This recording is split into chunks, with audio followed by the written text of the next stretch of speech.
Hey, it's the publisher here, Mr. Kelly Cole. Listen, if you are a former professional athlete, if you are a former college athlete or sports coach, and you're looking to launch your speaking career, let me tell you, you need a book.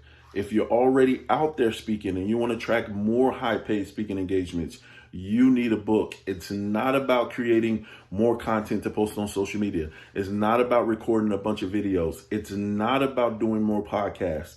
The number one secret to attracting more high paid speaking engagements or even launching your speaking career is a book. Hey, I'm the publisher, Mr. Kelly Cole, and I help former athletes and sports coaches create best-selling books in 30 days to launch their speaking career, even if they hate writing and don't know where to start. So for the first time ever, I've created a free case study video that will not only show you how to write a book from scratch in as little as 30 days and become a best-selling author, it will also show you how to attract more high-paid speaking engagements. Now, to check out this free case study video, click the link that says learn more or go to booksforathletes.com. Real quick before you go, do not go if you're not a former athlete or a sports coach, because you won't find any value in what I'm about to share. And don't go if your book is already out and already on Amazon. You won't find any value in what I share over there. But if you are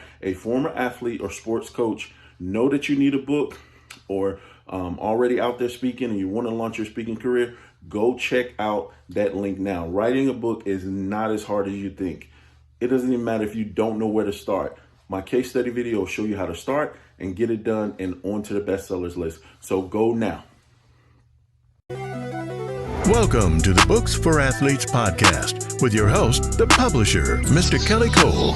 Mr. Cole, a former athlete and best-selling author himself, has set out to take you behind the scenes of some of sports' forgotten heroes. He sits down with former professional athletes, college athletes, and sports coaches as they share stories of triumph, defeat, dedication, and perseverance.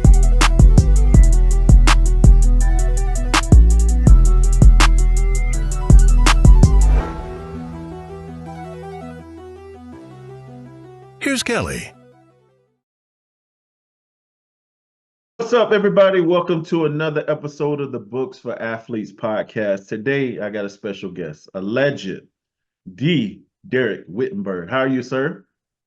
I'm doing terrific, my friend. Just ready to rock and roll with the shot heard around the world. Good stuff, man. So the book has been doing phenomenal, man. Tell the first, before we get into the book, tell the people a little bit about your background, who you are. Yes, so I'm originally from Washington, D.C., and I went to a famous high school, DeMatha High School, where I played for the first high school coach, Morgan Wootten. And then from there, I attended North Carolina State University, where I was a first generation graduate and won a national championship in 1983, 41 years ago. And then I coached for many years.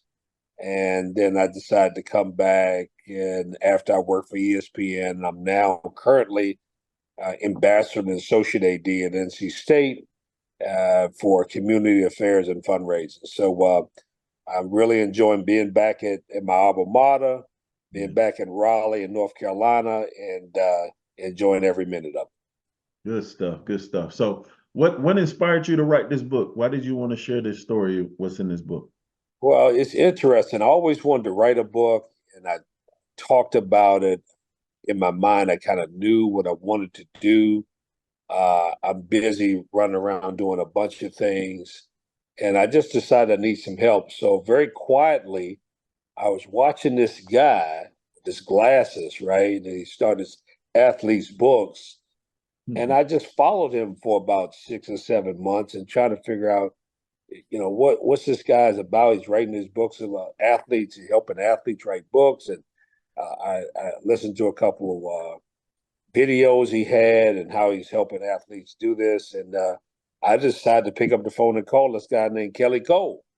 Right. And called him up, and we talked about it. And I said that, well, let's go into business together. Let's see if we can make this work. And lo and behold, it worked. And I'm glad it's one of the best decisions that I made. I tell everybody, if you want to tell your story, whether you're an athlete or not, Kelly has been great with me, and I hope that you give him an opportunity, because I think that he really does a great job of helping the author, helping you tell a great story. So I recommend him highly. Appreciate it, my brother. Out of the many stories, because you go way back into like when you were growing up in the book, out of all of the stories in the book, which story hits home the most that you shared in the book? I think the story that hits home the most, it's a lot of stories, but I think first, nobody's ever asked me where did I get the name Wittenberg from, right? Here's a black guy growing up in Washington, D.C. Nobody can pronounce my last name, Wittenberg. So they gave me a nickname, Tweetyberg, because they didn't like my pronouncing my last name. And I decided to start this book by finding out the origin and the history of the Wittenberg name. And so I decided, with help with you guys and your team, I said, let's start off with where the Wittenberg name originated from Germany by way of a plantation in Virginia, by way of South Carolina. Let's tell the story about my family and the history of that name.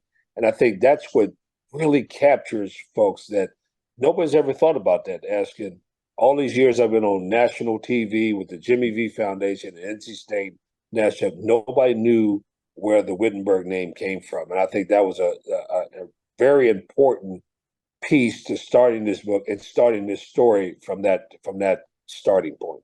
Yeah, where the name actually came from. Where did the name come from? Like, who was the first one in your family to get the name Wittenberg, and how did it come down? Oh, wow. Well, it started off in Germany, in Austria. And Martin Luther, who was probably a preacher back in the early 1500s, really talked about, there was a Wittenberg Bible, and read the Wittenberg Bible, the articles in the town of Wittenberg. So it's a family of brothers that moved from the town of Wittenberg by way of a plantation in Virginia, and they went on hard times, and they sold some of the Wittenbergs to the Clays in South Carolina. And then from that break off, some of the Wittenbergs didn't like the way the Clays were treating them. And so they changed their name, because you see the different spellings of the name. The original spelling is Wittenberg. But when the Wittenbergs broke away from the Clays in South Carolina, they decided to change the spelling to Wittenberg. So that's what that's what my name came about. So there's a whole separate part of Wittenbergs that originated out of South Carolina. So I went back to old relatives, even A.J. Wittenberg and his daughter, and did some research with all my relatives. It's probably 80 years and over, and they gave me some great background. I didn't want to get too much in the weeds in it. Yeah. I just wanted to give you a taste, because I may come back with the second book and talk about more extensively about how that really all tied together and worked. So, when did you discover you had this gift and this talent to play basketball, and when did that love come from? That love came when I was my early years, when I was in the playground in Washington, D.C., and playing sandlot playground sports, not just basketball, but start off with baseball, and then football, and then basketball, and just loved it, and started to play and played every season. And then when you find in the book, after the Martin Luther King riots in 1968, I was 8 years old. The Washington, D.C. became very dangerous. And so my parents decided to buy their first house, and left Washington, D.C., went into the suburbs of Maryland, into Prince George's County. There, where I got into organized sports and played in the Boys and Girls Club. So that's when I really honed in my skills, with some great coaches in the Boys and Girls Club when I was 9 years old. And then from there, the rest is history. Actually, my best sport was baseball, but a lot of my friends were playing basketball, and I just stuck with basketball. And I decided to go to one of the most powerful and the most famous high schools in the country, DeMatha High School, and there my basketball career took off. Cool. What made you choose NC State? I'm sure you were recruited by other schools. What made you choose NC State? I had my cousin David Thompson, who I didn't know I was related to until my dad told me, probably around in 1972. I'm watching the game, and only conference was on TV was the ACC, and I was in Washington D.C. watching this, and my dad said, "That's your cousin David Thompson." And ever since then, I fell in love with NC State and the late Norm Sloan with the checkered jacket. And I decided that one day I would like to play in the ACC and follow the footsteps of my cousin, David Thompson, who's arguably, if not one of the best college basketball player ever. He's definitely the best college basketball player to play in the ACC, but maybe one of the best ever. And he won the national championship in '74. And ironically, when I went to NC State, I won the championship in '83. So that's two championships in the Wittenberg Thompson tree. Yo, what up? It's your girl JC, and listen, I have to send a special shout out to my guy, Mr. Kelly Cole, and the entire team at Publishing Advantage Group and Books for Athletes. They took so great care of me to the point that I know I'm the pickiest person. This book was supposed to have been finished last summer. However, there were some details that I needed to make sure that the book had because my audience needed it. And, you know, when it comes down to feeding and serving the people, especially as a former athlete and telling your story, you know you cannot be selfish with the material and give it away. And they worked with me from the time of my thought process to the time of conception, all the way down to now, top 20 hot release best-selling author on Amazon in 24 hours. Listen, if you're an athlete, you have a story to tell, and you don't know how to put it in book form just yet, don't worry, you're not alone, okay? Hit my guy, Mr. Kelly Cole, and tell him what you're trying to do, and I promise you he gonna get you right, all right? And of course, check me out on Amazon after the season. Shout out to the Books for Athletes family. So you telling me he's better than Michael Jordan? Well, let's put it this way. There's no doubt that David Thompson had a better college career because Michael only stayed 3 years. He won a national championship as a freshman. Mm-hmm. But David Thompson only played 3 years because he couldn't play as a freshman. Mm-hmm. So David had obviously a better, if you look at the numbers, a better college career. Yeah. And obviously Michael had a better, NBA career. So in a sense, they both were great. Michael was probably better in the NBA. But, and I tell all the Carolina fans this, that Michael Jordan was inducted into the National Basketball Hall of Fame. And you get to choose one person as your presenter. And he chose David Thompson. And so that tells you what kind of respect that Michael Jordan had for David Thompson. That's awesome, man. Also, there's a story in there, Kelly, that when Michael was in high school, I took Michael Jordan out on a recruiting visit. At NC State? At NC State, his whole family came, all his brothers came, mom and dad, great people, loved to visit, but Michael was very quiet. And I told Jim Valvano at the time, I said, I don't think he's coming here. I think he's got his mind somewhere else because he didn't want to go out. He's very quiet. And, he wasn't the Michael Jordan that we know now. But he was up and coming, guy developing, and he decided to go to North Carolina State. But he did come to NC State and took a visit. Wow, that's awesome. Yeah, let's talk about Coach Jimmy V. Was he there when you went? Was he the head coach when you went? Well, when I was a freshman, I was recruited by Norm Sloan. Okay. Who won the championship in '74. Then he decided to leave our freshman year. We didn't know who was going to be the coach. And then up and coming, we got a guy out of nowhere. We got this Jim Valvano from New York. And nobody knew who he was, but he was an exciting personality. He was a player's coach. And people just, his personality was infectious. Everybody just drew to this guy. And he had a dream to win the national championship. And then for 3 years, I had Jim Valvano as my coach. And the dream came true in my senior year when we won 10 games in a row and won the national championship. Wow. So yeah, I watched the movie. Shout out to the movie, ESPN. Talk about the movie real quick and that season, like him making the team believe. Like, what was the key to making everybody believe? Because that was the feel you got from watching the movie. Well, the 30 for 30, I was obviously an executive director, and it was my idea. And with Jonathan Hawk and his team was great, putting that whole film together. The most watched sports documentary in the world.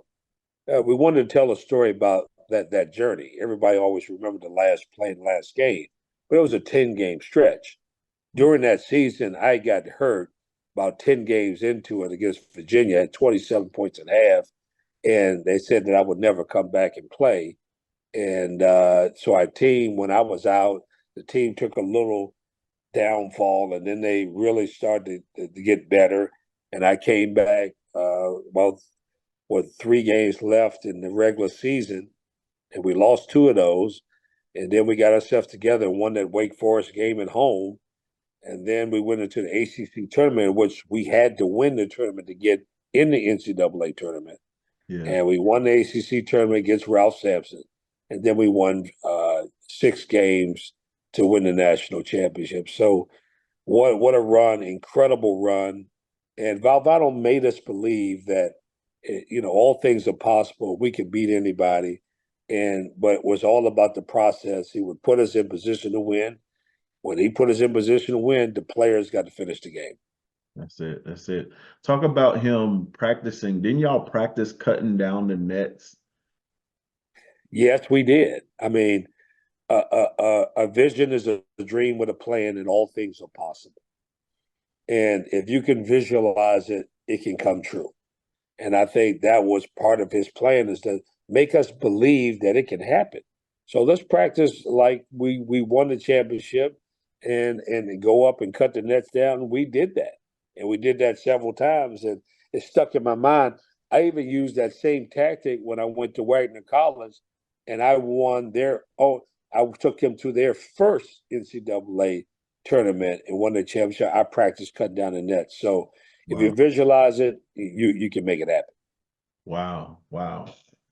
What else from, Coach Jimmy V that sticks with you to this day? Like, what's one of the life lessons he's taught you? Oh, the passion and enthusiasm he has for life. I don't have a bad day, Kelly. As you know, you've gotten to know me. There's no bad days. You don't take for granted when you get up in the morning, and that's not a given. But I love people. I'm passionate about what I do. Yeah. I'm passionate about helping people and having success. And I think that's the way Coach Valvano was. He was very passionate, loved people, never met a stranger. And he found his purpose in life, especially when his passing. He wanted to start that V Foundation because he wanted to help people. Hey, what's going on, everybody? My name is Tyler Campbell, and I am the author of The Ball Came Out, Life on the Other Side of the Field, brought to you by none other than the Publishing Advantage Group, Kelly Cole, and the entire team. Let me tell y'all something about them. Listen, they are there to help you. They really want to see you win. They want to help you get that message out. And collectively, as a team, you never feel like you're alone. There's no such thing as a bad question. They know the industry so well that they help you convey the message that will feed the masses of individuals that you come across. My book is #2 new release book on Amazon already, and it's already an Amazon bestseller. I hadn't even been a full week yet. All right. These individuals know what they know about the industry, and they share it with you, right? And they only want to see you win. You're handled with care. Make your book a bestseller today and go with the Publishing Advantage Group. They want nothing but the best for you. In our life, even with your publishing company, the way you're helping us tell these stories, Yeah. at the end of the day, it's about how we are helping people and servicing people. That's why you're on this earth. At the end of the day, your legacy is about what have you done for others. Yeah, for sure. Definitely. That's what it's all about. I was telling somebody last night about the difference between a talent and a gift and a passion. Like, this is a gift and a passion of mine. It's not just a talent. It's something I've been called to do. I get on the phone with people every day who say, man, I've been praying for somebody to help me tell my story. So yeah, you 100% right, man. So let's talk about the 30 for 30 got an Emmy. What was that like? What was that feeling like? Oh, incredible. Listen, I just was at IBM yesterday in front of about over 200 people talking about the book. It was a book signing. They purchased over 250 books, Wow. and they wanted to talk about leadership, and they wanted to talk about the 30 for 30. Mm-hmm. And I said, good things that happen to what you call tragic times. I got fired at Fordham, and everybody thinks getting fired is the end of the world. And actually, it was one of the best things that happened to me because I started to work for ESPN. I watched the Fab Five film, and I had an idea in my head. I said, you know what? We need to tell a story about the '83 team. Yeah. So I called up Jonathan Hawk, who's done many films for ESPN and his company, and we collaborated together. And I was turned down several times by ESPN and CBS and TNT. And I came back to the ESPN one more time, and I talked to my good friend George Bodenheimer, who's the president and CEO of ESPN and Disney, and he really was instrumental in getting everything done. And we were just telling a story. We had no idea what it was going to be like. It was the first 2-hour film of the 30 for 30 series. Wow. 30 for 30 means 30 years of ESPN, 30 films. Yeah. And they kept that theme, and they made many other films after 30 films. And it just it's the first 2-hour film of that series. And we just were telling a story. And just like I'm telling a story, this book, and we didn't know how good it was going to be. And man, it was just so passionate, heartfelt. Every scene in it was one take. Yeah. It was just, it just came together. I mean, Jonathan and his team, they were great in allowing me to tell the story, and they put it together. That's why you can't do nothing in this world without others. And I'm so thankful for my relationship with John Hawk and his team. They and ESPN, it is an incredible film. Oh, yeah, dope. I love it, man. One of my favorites as well. So let's talk about making it to the White House, from the playground to the White House. What was that like, getting to that White House? And the reason why, and I talked about this yesterday at IBM, the reason why I came up with that title, because everybody is very familiar with the shot or the pass they saw 41 years ago in Albuquerque, New Mexico, how we won the national championship. But it all started with when I riding with my dad, and I was washing cars for my summer job. My dad worked at BMW. It was a BMW mechanic in Alexandria, Virginia. Yeah. And I was riding with him. We're riding around Pennsylvania Avenue. We go into the White House, and I said to my dad, I wonder what it would be like to meet the president and go in the White House. Just a crazy little statement that a teenager would make. Yeah. And fast forwarded, I go to DeMatha. I'm 15 years old. We win the city championship, and I decided to go to NC State. And the rest is history. 4 years later, I'm in the White House. I get a chance to meet Ronald Reagan. And then after meeting Ronald Reagan and touring the White House at the 30-year anniversary, which is so powerful, to be in the White House and be invited by the first African-American president, President Obama. That was a wonderful experience, having the opportunity to, on the White House lawn, to have a press conference to speak about that experience was incredible. Wow. And I just think that I had relatives crying and passionate. My cousin, my nephew had an opportunity to meet the first. We dreamed about that one day we might see the first Black president. And I had the opportunity to meet him in person, and it was a wonderful experience. Wow, that's awesome. Yeah, that's good stuff, man. So talk about, you're very good with, you mentioned it, you touched on it about relationships, like how important is relationships, and how can people go about building stronger relationships with people? I tell you what the difference is today, because with social media, and I spoke at Shaw University about to the freshman class of 28, social media and technology has made you less social and made you less relationship oriented. We grew up with a transformational experience. What that means is that people taught us how to communicate and deal with people, and relationships matter. People matter Yeah. the way we were raised. And so I talk about that all the time, is that how do you build? You have to be intentional about spending time with people, not just your family, but people you care about, people you network with, Yeah. people that you see normally. You never know how you're going to touch somebody, and building relationships is a wonderful thing. I showed them my phone yesterday at IBM. I said, if you look at my phone, I have a multitude of relationships of people of all races and all walks of life. Yeah. That's not by accident. That's called relationship building. Yeah. And so when you working with somebody, if you're doing business with somebody, if you're having a meeting with somebody, more than likely, if it's good and it works for all of you, you will continue that relationship for a long time. Hey, what's going on, man? It's Dennis Haley. I am the author of the playbook, The Art of Dreaming. Just want to say a special thank you to Kelly Cole and the Publishing Advantage Group team. Man, they were with me from day one until the time I finished, and still with me to this day. What a blessing to have them be with me and to walk me through this journey and to be a part of this journey. They have been nothing but class acts, and they know what they're talking about. And just again, it is a blessing to be a part of this team and for them to guide me down the path to success. So thank you for everything that you have done. I look forward to many more projects with you guys and continue to be a blessing to many. Thank you. For sure. That's just the way I work.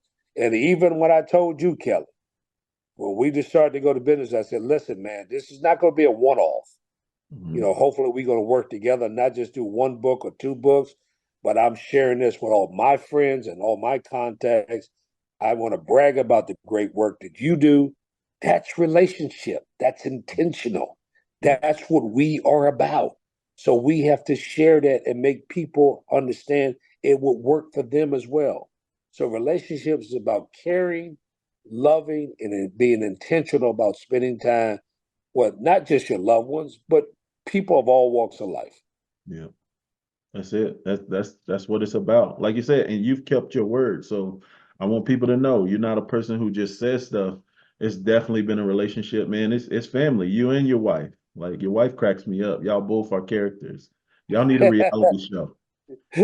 we did, or you should see the board meetings. We fight like cats and dogs, and then eventually I have to surrender and let her run everything, but we're passionate. It's passionate about people, and we want to do these events right. We want to make sure we take care of people, and we want a give and take relationships, right? We want to help you, you help us. We don't want you just to help us. We want to help you too. Right. So if we all together help each other a little bit, we all can grow together. And that's our philosophy, and we believe in that, and we're having fun with it. Yeah, for sure. The last chapter in the book is called Take Your Shot. What is that about? That's for us. I wrote this book because this is for the 99% of people in the world that are not entertainers and not playing sports. There's so many great stories like yourself and others who are doing such great work. Take your shot, tell your story. Yep. There's all kinds of success stories out. Don't be afraid, because you know what? What I realized, Kelly, if you don't document what you have done for people, if you don't document what your family has done, someday you ain't gonna be able to find it. Your kids, their grandkids, where are they gonna find a reference of where they came from? Yeah. If it's not documented. And the one thing about a book, it stays forever. It's documented. It can be reprinted for years to come. For sure, man. Man, thank you so much for doing this. Where can people get more information about the book? Where can they book you to speak and things like that? Well, they can go to dwfoundation.org, or they can go to the DW, DereckWhittenburg.com and look at my website there. And also, they can always go to Amazon and pick the book up and give me a review. We've had a lot of success with that. But if you go to my website or go to the Dereck Whittenburg website, we have a book signing at least every 2 weeks, somewhere in the state of North Carolina, somewhere on the East Coast. We're going to continue that for years to come. And it's more than just the stories in the book. Yeah. Our message is that we want to make sure that you tell your story too. For sure. We want to make sure that you understand what relationships, what leadership, what teamwork is, and being intentional about building these relationships. So it's not just about us and our message, it's about you getting your message out there as well. Yeah, that's true. That's good, man. Oh, last thing. What did it feel like when you found out you hit #2 on the Amazon bestsellers list? What was that like? I was mad because I want to be number one. Always. Always. I want to be number one. And so I although we're #2 and basketball season hadn't started, Jimmy V week in December hasn't started.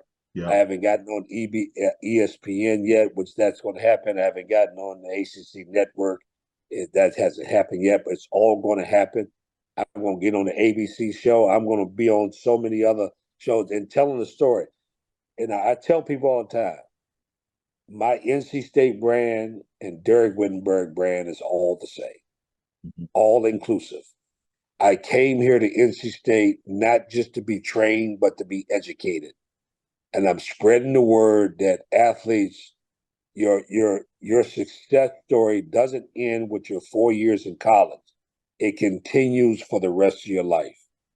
You're not going to play sports for the rest of your life, but you can be successful rest of your life, whatever you decide to do, and you do it with passion.